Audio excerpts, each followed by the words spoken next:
Wonder what's for lunch today. Anything but Salisbury steak. Yes! Pizza day!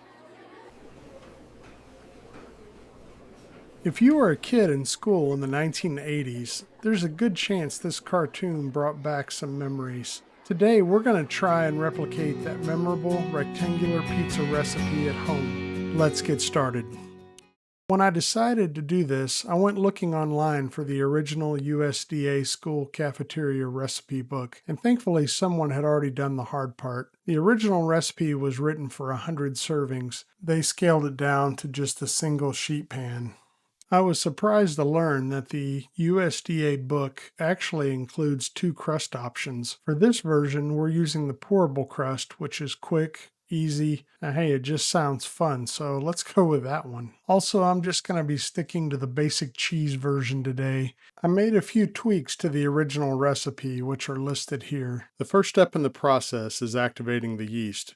I swear I hit record, but apparently I didn't, so hey, use your imagination or enjoy this video. What you want to do is take 1 2/3 cups of warm water, stir in 2½ teaspoons of active dry yeast, and then let that sit for about 5 minutes after you stir it in until it looks pretty foamy. While the yeast is activating, let's mix the dry ingredients. So let's take 2½ cups of all-purpose flour or bread flour to a stand mixer. I'm using bread flour. Then add 3/4 cup of instant non-fat dry milk, 2 tablespoons of sugar, and 1/4 teaspoon of salt. Mix the dry ingredients on low speed for only about 30 to 60 seconds. This is one of the spots where I deviated from the book, as they asked for you to do it for several minutes, and I didn't see any point to that. Once the timer has gone off on the yeast mixture, then add that plus 1½ tablespoons of vegetable oil to your dry ingredients. Mix that on medium speed for about 3 minutes. The original scaled down recipe called for much longer mix times, but 3 minutes worked better for me. The dough looks a bit like pancake batter, if I'm being honest, so it's certainly thinner than most doughs that I'm used to. And the book did call for using the whisk attachment, but I decided to use the paddle just in case, or obviously there's a dough hook as well, but I think you're probably safe using the whisk attachment if you prefer. While that is mixing, take your sheet pan and spray it with cooking spray, and then sprinkle 1½ tablespoons of cornmeal evenly over the bottom. Okay, looks like the dough is finished mixing, so I'll just take a whisk and give it a quick stir to make sure I have all the dry ingredients fully incorporated from the sides or the bottom. Then we're going to spread the batter across the pan as evenly as you can. It may fight you a little bit. If it does, let it rest for a couple of minutes and then continue spreading it towards the edges. Mine just took a little while to spread, but it wasn't hard. Then we're going to bake the crust at 450 degrees Fahrenheit for 10 minutes. While the crust is baking, let's make the sauce.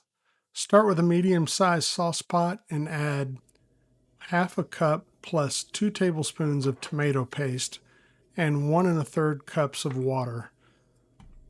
Stir that together and then mix in the seasoning.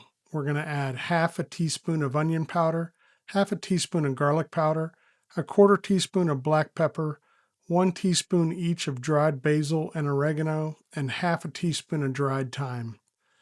I did add a pinch of salt to mine as well, even though it's not in the recipe. Stir everything together and let it simmer for about 10 minutes. The tomato paste is pretty thick, and you will have to constantly stir it in order to get the right consistency and texture. Once the crust is finished baking for 10 minutes, lower the oven temperature to 400 degrees and set the pizza crust aside. The next step is a little bit different, but it's what I did and seemed to work great. So we're going to start off by sprinkling about 1½ cups of the shredded mozzarella directly over the par-baked crust. Now do yourself a favor and grate your own cheese. Don't buy the pre-grated stuff, which tastes like garbage and doesn't usually melt right anyway. When you get the cheese on, then we're going to spread the sauce over the cheese all the way to the edges, and then we're going to finish it off with the remaining mozzarella. You'll probably use around 5 1/4 cups. I probably use 6 cups because, hey, I love cheese. Bake the assembled pizza at 400 degrees for about 10 minutes. Just keep an eye on it. After that, I like to broil it for about 90 seconds to 2 minutes, just until the cheese develops the right cafeteria style texture. Keep a close eye on it during this step because it definitely can brown quickly. Allow the pizza to cool slightly before slicing it into rectangles. The crust is soft, slightly chewy, very different than a standard homemade crust. That's exactly what makes it taste like the school cafeteria pizza many of us remember. If you decided to do the optional ground beef version, then replace about half of the mozzarella with just under a pound of cooked and drained ground beef. Season it however you like. Layer that onto the pizza before adding the final cheese topping. This one definitely takes me back. It's not a fancy artisan pizza and it's not trying to be. It's classic school cafeteria pizza made right at home. Let's try it out and see how it is. To be perfectly honest with you, I was pretty concerned about making this recipe. There's a lot of nostalgia tied to this. A lot of you guys, like me, grew up eating this in the 80s and the 90s and have fond memories of it. And I was kind of afraid of wrecking a childhood memory. But I can honestly say that if you'll make it just like this, scale back on the herbs or the seasonings like I did, I think that you'll find that this is going to be just as good, if not better, than what you remember. So glad to say that it worked out. Leave me a comment. Let me know if you try it and what you think, or if there's any other changes you might have made.